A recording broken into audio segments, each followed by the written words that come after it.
अस्सलाम वालेकुम। आज की वीडियो में हम ग्लूकोनियोजेनेसिस की बात करेंगे। अब ग्लूकोनियोजेनेसिस क्या होती है? It's basically production of glucose. Gluconeogenesis glucose produce करें, लेकिन हम ग्लूकोज को नॉन कार्बोहाइड्रेट सोर्सेज से प्रोड्यूस करते हैं। हम इसमें देखेंगे कि ड्यूरिंग फास्टिंग की स्टेट्स में होता क्या है आपकी, या ऐसी कोई स्टारवेशन वाली स्टेट आ रही है जिसमें ग्लूकोज की प्रोडक्शन, जिसमें ग्लूकोज की कॉन्सेंट्रेशन कम हो, तो फिर बॉडी ग्लूकोज को एज एनर्जी सोर्स यूज करने के लिए कुछ नॉन कार्बोहाइड्रेट सोर्स से वो प्रोड्यूस करेगी, जिसमें आपके वो ग्लिसरॉल आ जाते हैं, लैक्टेट आ जाते हैं, आपके कुछ ग्लूकोजेनिक अमाइनो एसिड्स आ जाते हैं। एंड ग्लूकोनियोजेनेसिस होता है क्या? बेसिकली जो ग्लाइकोलिसिस हमने पढ़ा था ना, इसका सारा रिवर्सल जो है इस स्टेप से, सारा जो इसका रिवर्सल है वो ग्लूकोनियोजेनेसिस होगा, क्योंकि हमने देखा था जितने भी स्टेप्स थे वो सारे रिवर्सेबल थे सिवाय 3 रेट लिमिटिंग स्टेप्स के, जिसमें पहला स्टेप था, तीसरा स्टेप था एंड योर लास्ट स्टेप था जिसमें पायरुवेट काइनेस रिक्वायर्ड था।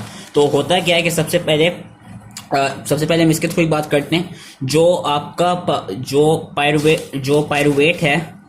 पायरुवेट है, अब समझें कि आपकी बॉडी में वैसी स्टेट आ गई है कि फास्टिंग की स्टेट है, स्टार्वेशन की स्टेट है, बॉडी को ग्लूकोज की रिक्वायरमेंट की जरूरत है।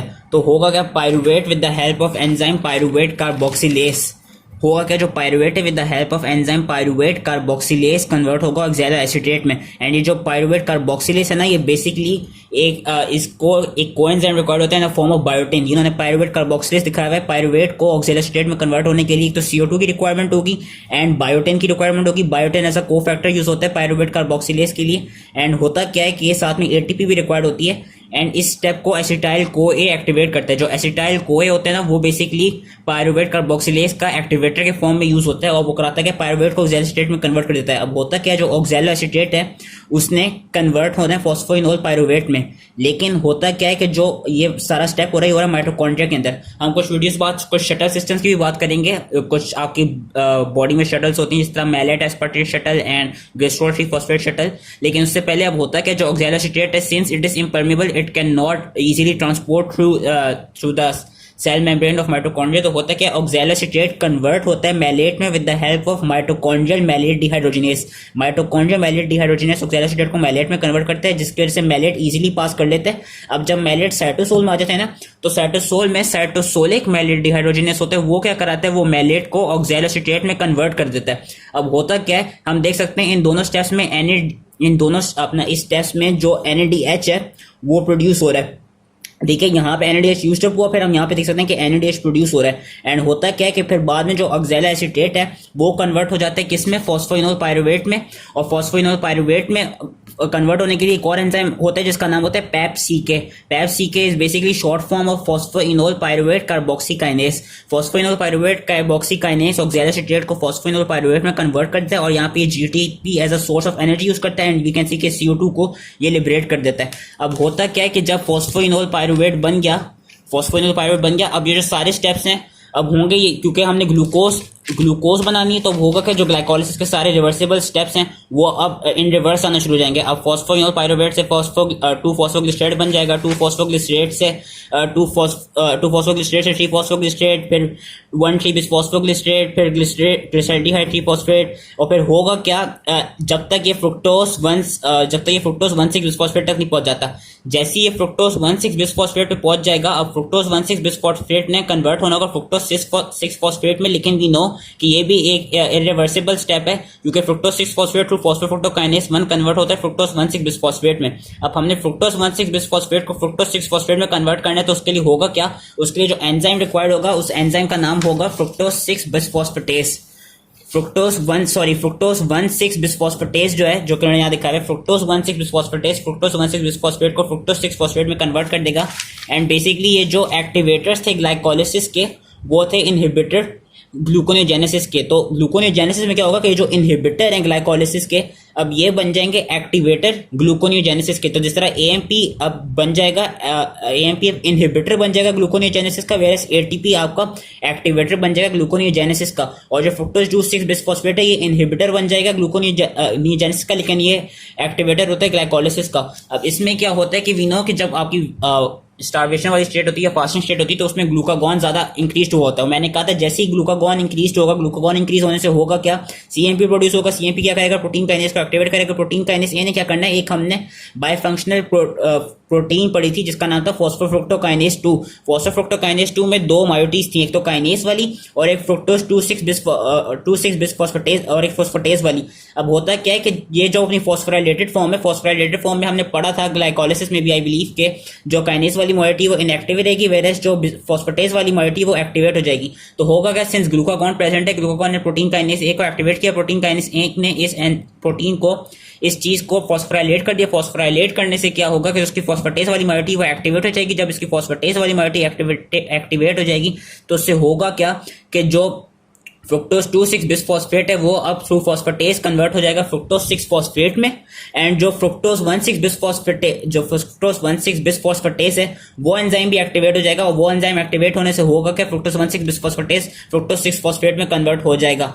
लास्टली होता क्या, एक और जो रेट लिमिटिंग स्टेप था, जो पहला स्टेप था जो कि था ग्लूकोकाइनेज हेक्सोकाइनेज करा रहा था, यहाँ पे अब इस स्टेप तक ग्लूकोज बनाने के लिए होगा क्या, जो ग्लूकोज 6 फॉस्फेट है वो with the help of enzyme glucose 6 phosphatase क्या करेगा, ग्लूकोज 6 फॉस्फेट को ग्लूकोज में प्रोड्यूस कर देगा, और इस तरह हम देख सकते हैं आपकी जो ग्लूकोज है उसकी फिर प्रोडक्शन होने लग जाएगी, जो बॉडी हाइपोग्लाइसीमिया में जा रही थी वो अब इसको रेगुलेट कराएगी। और इन्होंने यहाँ पे भी यही दिखाया है कि जो दो स्टेप्स थे, जो इरिवर्सिबल स्टेप्स थे, वो सारे अब जो इरिवर्सिबल स्टेप्स थे वहां पे डिफरेंट एंजाइम्स ने ऐड किया। जिस तरह यहाँ दिखाया कि पायरुवेट पहले कन्वर्ट हुआ ऑक्सैलोएसीटेट में with the help of enzyme pyruvate carboxylase, फिर ऑक्सैलोएसीटेट कन्वर्ट हुआ फॉस्फोइनोल पायरुवेट में with the help of enzyme PEPCK which is phosphoenol pyruvate carboxykinase. फिर रिवर्सिबल सारा स्टेप गया। अब हुआ क्या, जिधर फ्रुक्टोज 1,6 बिस्फॉस्फेट वाला पार्ट था वहां पे फ्रुक्टोज 1,6 बिस्फॉस्फेटेज ने ऐड किया और उसको कन्वर्ट कर दिया फ्रुक्टोज 6 फॉस्फेट में, और फिर लास्टली ग्लूकोज 6 फॉस्फेट वाला जो पार्ट था यहाँ पे ग्लूकोज 6 फॉस्फेटेज ने ऐड किया और उसको कन्वर्ट कर दिया ग्लूकोज में। तो ये बेसिकली प्रोडक्शन होती है ग्लूकोनियोजेनेसिस की। अब होता क्या है कि कुछ और ऐसे प्रोडक्ट्स होते हैं जो ग्लूकोज बनाते हैं, जिसमें एक आपका लैक्टेट आ जाता है, एक कोरी साइकिल होती है। कोरी साइकिल क्या है कि ड्यूरिंग फास्टिंग या स्टार्वेशन की स्टेज में जब ग्लूकोज अवेलेबल नहीं होती तो जो मसल्स होते हैं वो एनारोबिकली ग्लूकोज को यूज कर रहे होते हैं as a form of energy, और वो लैक्टेट बनाते हैं। अब उस लैक्टेट की खास बात क्या होती है कि लैक्टेट फिर बाद में निकल के आपका लिवर में ट्रांसपोर्ट हो जाता है, और लिवर में जो लैक्टेट होता है वो कन्वर्ट हो जाता है ग्लूकोज में। जो लैक्टेट होता है वो लिवर में ऑक्सीडाइज हो जाता है ग्लूकोज में। अब होता है कि ग्लूकोज में जैसे लिवर बन गया और लैक्टेट एज अ ग्लूकोनियोजेनेसिस के फॉर्म में, क्योंकि लिवर में ग्लूकोनियोजेनेसिस हो रही होती है, मैं एक चीज बताना भूल गया था, ग्लूकोनियोजेनेसिस आपके मसल्स में नहीं होती है, याद रखनी, ग्लूकोनियोजेनेसिस आपके होती है लिवर में, मोस्ट इंपॉर्टेंटली एंड किडनीज में। क्यों? क्योंकि वो जो 3 एंजाइम्स हैं जो ग्लूकोनियोजेनेसिस से रिलेटेड हैं, which is your glucose 6 phosphatase, your PEPCK, your fructose 1,6 bisphosphatase and also your pyruvate carboxylase. Pyruvate carboxylase तो चलो मसल में पाए जाते हैं, लेकिन जो ग्लूकोज 6 फॉस्फेटेज है एंड जो फ्रुक्टोज 1,6 बिस्फॉस्फेटेज है ये सिर्फ किडनीज में एंड लिवर में ही पाए जाते हैं, मसल्स में नहीं होते, इसलिए ग्लूकोनियोजेनेसिस याद रखनी मसल में नहीं होती। कोरी साइकिल क्या है कि लैक्टेट जो है, जो यहाँ पे मसल एनारोबिकली प्रोड्यूस की, वो लैक्टेट गई वापस लिवर में लैक्टेट डिहाइड्रोजिनेज के थ्रू, क्योंकि हमने पढ़ा था जो लैक्टेट डिहाइड्रोजिनेज था, अगर मैं ग्लाइकोलाइसिस इसमें निकालूं, जो लैक्टेट डिहाइड्रोजिनेज था वो वाला पार्ट भी रिवर्सिबल था। तो लिवर में क्या होगा कि लैक्टेट डिहाइड्रोजिनेज लैक्टेट को वापस कन्वर्ट कर देगा पायरुवेट में, फिर पायरुवेट थ्रू ग्लूकोनियोजेनिक पाथवे जो मैंने अभी पढ़ाया उसके थ्रू कन्वर्ट हो जाएगा ग्लूकोज में। ग्लूकोज से फिर लिवर आएगी, ग्लूकोज से लिवर बन गई, ग्लूकोज से फिर लिवर में ग्लूकोज बन गई, और फिर लिवर से ग्लूकोज आएगी, वो मसल्स को एनर्जी की फॉर्म में यूज करेंगे। तो इस तरह लैक्टेट भी हम देख सकते हैं वो ग्लूकोनियोजेनिक प्रिकर्सर है, क्योंकि लैक्टेट भी लैक्टेट डिहाइड्रोजिनेज के थ्रू पायरुवेट में कन्वर्ट होता है, फिर पायरुवेट में वही 4 एंजाइम्स एक्ट करते हैं जिससे वो ग्लूकोज बना देते हैं। उसके अलावा कुछ आपके ग्लूकोनियोजेनिक अमाइनो एसिड्स होते हैं जो कि ग्लूकोज दे रहे होते हैं। हमने ट्रांसअमाइनेशन रिएक्शंस पढ़े थे। ट्रांसअमाइनेशन रिएक्शन से क्या होता है, कुछ अमाइनो एसिड्स आपके ट्रांसअमाइनेशन रिएक्शन के थ्रू, जिस तरह एस्पार्टेट होता है, एस्पार्टेट आपका ऑक्सैलोएसीटेट दे देता है, या एलेनिन होता है, एलेनिन की भी एक साइकिल होती है जिसमें ग्लूकोज एलेनिन साइकिल, उसमें भी यही होता है कि एलेनिन जो है वो ट्रांसअमाइनेशन के थ्रू पायरुवेट देता है, फिर पायरुवेट अपने ग्लूकोनियोजेनिक एंजाइम्स यूज करके ग्लूकोज बना देता है। मैंने कहा था एस्पार्टेट होता है, एस्पार्टेट क्या करता है, ऑक्सैलोएसीटेट में कन्वर्ट हो जाता है। ऑक्सैलोएसीटेट क्या करता है, ऑक्सैलोएसीटेट इस स्टेप में चला जाता है एंड ऑक्सैलोएसीटेट कन्वर्ट हो जाता है फॉस्फोइनोल पायरुवेट में with the help of enzyme PEPCK, and then again जो ग्लूकोनियोजेनेसिस का पाथवे था वो सारा हो जाता है। एंड लास्टली एक और जो मायोटी है, जो एक और जो नॉन कार्बोहाइड्रेट स्ट्रक्चर जो ग्लूकोज बना सकता है वो है ग्लिसरॉल। लैक्टेट होते हैं, ग्लूकोनियोजेनिक अमाइनो एसिड्स होते हैं, पायरुवेट होता है आपका, एंड आपका होता है लास्टली ग्लिसरॉल। अब ग्लिसरॉल की क्या खास बात है, जो ग्लिसरॉल होता है, ग्लिसरॉल हमने अपनी फैटी एसिड्स वाली उसमें भी पढ़ा था, फैट्स की भी वीडियोस में पढ़ा था। ग्लिसरॉल बेसिकली करता है क्योंकि जब फास्टिंग स्टेट है, फास्टिंग स्टेट में क्या होगा कि ग्लूकागॉन ज्यादा इंक्रीज होगा, तो सारे कैटाबॉलिक पाथवेज इंक्रीज हो रहे होंगे, सॉरी यस, सारे कैटाबॉलिक पाथवेज इंक्रीज हो रहे होंगे, लाइपोलाइसिस ज्यादा हो रही होगी ताकि फ्री फैटी एसिड ज्यादा बने। फ्री फैटी एसिड्स क्या करते हैं, वो अपनी बीटा ऑक्सीडेशन में चले जाते हैं, जिससे वो एसिटाइल को ए ज्यादा से ज्यादा दे रहे होते हैं। तो होता है कि क्या, तो एनर्जी की फॉर्म यूज है। और होता है कि फ्री फैटी एसिड्स हैं, क्योंकि we know fatty acids are made up of glycerol, जो टैग्स हैं, sorry TAGs are made up of glycerol and fatty acids, तो टैग्स थ्रू लाइपोलिसिस कन्वर्ट हो जाते हैं ग्लिसरॉल में एंड फ्री फैटी एसिड्स में। अब फ्री फैटी एसिड्स तो बीटा ऑक्सीडेशन में चले गए, जो ग्लिसरॉल होता है, ग्लिसरॉल क्या करते हैं, ग्लिसरॉल कैसे एज अ ग्लूकोनिजेनिक प्रिकर्सर काम करते हैं। बेसिकली ग्लिसरॉल में, लिवर में ग्लिसरॉल पे एक एंजाइम ऐड करते हैं ग्लिसरॉल काइनेस एटीपी यूज करते हैं, ग्लिसरॉल काइनेस के थ्रू ग्लिसरॉल कन्वर्ट हो जाता है ग्लिसरॉल 3 फॉस्फेट में। ग्लिसरॉल 3 फॉस्फेट पे एक एंजाइम ऐड करते हैं ग्लिसरॉल 3 फॉस्फेट डिहाइड्रोजिनेस, जिसके थ्रू वो कन्वर्ट हो जाता है डाइहाइड्रोक्सी एसीटोन फॉस्फेट में।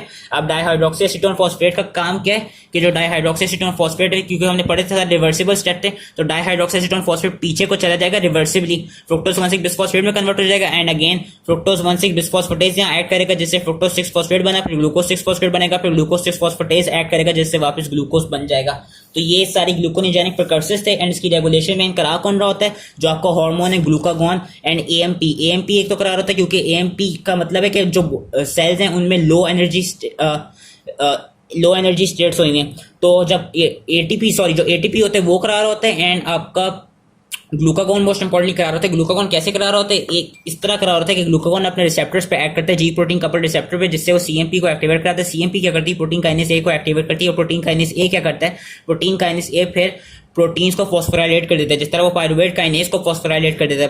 पायरुवेट काइनेस ग्लाइकोलाइसिस का एंजाइम था, और अगर ये अपनी फॉस्फोराइलेटेड फॉर्म में आ जाए तो इससे होगा कि सीएस स्टेप नहीं हो पाएगा, ये इनहिबिट हो जाएगा। सिमिलरली ग्लूकागॉन क्या करता है, जो फ्रुक्टोज 2,6 बिस्फॉस्फेट था, जो फ्रुक्टोकाइनेस 2 था, सॉरी, उसको भी फॉस्फोराइलेट करता है, जिससे उसका फॉस्फेटेज वाला जो डोमेन होता है वो एक्टिवेट हो जाता है। एंड साथ में ये क्या कराता है, ये यही चीज दिखाई है कि ग्लूकागॉन अपने सीएमपी लेवल के थ्रू जो पायरुवेट काइनेस है उसको एक्टिवेट कर देता है, बाकी जितने वो फॉस्फोफ्रुक्टोकाइनेस 2 को वो उसका जो फॉस्फेटेज वाला पार्ट है उसको एक्टिवेट कर देता है, बाकी वो थ्रू ट्रांसक्रिप्शन एंड ट्रांसलेशन ज्यादा से ज्यादा जो पेप्सिक एंजाइम है वो बनाता है। एंड उसके अलावा आपकी एलोस्टेरिक एक्टिवेशन कैसे होती है, एलोस्टेरिक एक्टिवेशन आपकी एसिटाइल कोए से होती है। कि एसिटाइल कोए का काम क्या है, कि सिंस एसिटाइल कोए जो है it is a activator of pyruvate carboxylase, तो हमने यहाँ पे पढ़ा था कि ऐसा जब होगा क्या बॉडी में बेसिकली होगा कि जब लाइपोलिसिस आ रही होगी तो ज्यादा फ्री फैटी एसिड प्रोड्यूस होंगे, जब ज्यादा फ्री फैटी एसिड प्रोड्यूस होंगे तो बीटा ऑक्सीडेशन ज्यादा होगी, जब बीटा ऑक्सीडेशन ज्यादा होगी तो free fatty acid acetyl CoA ज्यादा बनेंगे, जब एसिटाइल कोए ज्यादा बनेंगे